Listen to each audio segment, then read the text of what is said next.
তো ধুরন্ধর ঝড় যেটা আশা করেছিলাম, বা টর্নেডো বলতে পারো, সাইক্লোন বলতে পারো, ভাই সব কিছু তছনছ করে দিচ্ছে, সব কিছু তছনছ করে দিচ্ছে।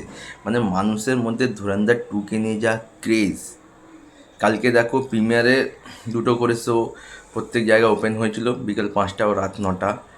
কিন্তু জিও স্টুডিওদেরকে বলবো, আপনারা ঠিকভাবে ডিস্ট্রিবিউট করতে পারেন না কেন? ডিলে ডিস্ট্রিবিউশনের জন্য সাউথের বিভিন্ন জায়গায় শো ক্যান্সেল হয়েছে, কিছু শো দেরিতে শুরু হয়েছে। ইভেন আমাদের কলকাতাতেও বহু জায়গায় কিছু শো ডিলেতে শুরু হয়েছে, ক্যান্সেলেশন হয়নি। কিন্তু যদি ঠিক টাইমে প্রিন্ট পৌঁছে যেত, তাহলে কিন্তু যে শোগুলো ক্যান্সেল হয়েছে সেই শোগুলো কিন্তু ক্যান্সেল হতো না। আর যদি প্রত্যেকটা শো পারফেক্ট টাইমে চালু হতো, তাহলে পেড প্রিভিউতে যে কালেকশানটা করেছে সেটা কিন্তু ভাই আর একটু বেটার হতো। তো এখনও অবধি পেড প্রিভিউতে যে কালেকশানটা করেছে ইন্ডিয়ান সিনেমার হিস্ট্রিতে কোনো সিনেমা করতে পারিনি। যদি আমরা দুটো সিনেমার নাম বলবো, একটা হচ্ছে পবন কালওয়ানের ওজি, যে পেড প্রিভিউ থেকে 25 কোটি কালেকশন করেছিল, এবং আমাদের বলিউডে যদি কথা বলি স্ত্রী 2, পেড প্রিভিউ থেকে 10 কোটি কালেকশন করেছিল।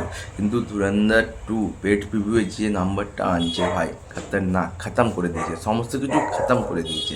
কালকে যখন আমি লাস্ট ভিডিওটা করছিলাম সেখানে বলেছিলাম প্রায় 44 কোটির কাছাকাছি অ্যাডভান্স বুকিং করে নিয়েছে। যদি শো ক্যান্সেল না হতো বা যদি শোগুলো ডিলে না হতো, তাহলে কিন্তু এই নাম্বারটা বাড়তো।